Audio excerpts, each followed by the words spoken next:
on est au lendemain de l'anniversaire de la deuxième semaine.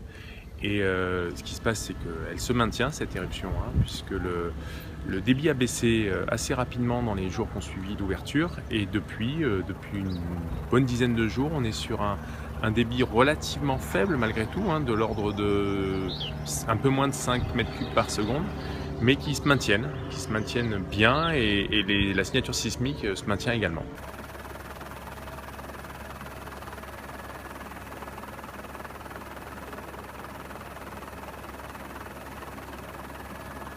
La caméra thermique donne une information sur la radiation finalement, qu'on appelle la luminescence, et cette luminescence on peut la transformer directement en débit. Donc là on a un débit ponctuel, justement ce que je disais tout à l'heure, les 5 mètres cubes secondes, on pourra les calculer, les extraire des données de la caméra thermique. En plus, on a survolé un lac de lave, ce lac de lave émet des gaz. Chaque ligne de ces bulles qui explose permet de former la fontaine. Et les gaz sont intéressants parce qu'on n'a pas de connaissance in situ de la température à l'intérieur même de la bouche éruptive. Et là, grâce à cette opération, on a pu le faire.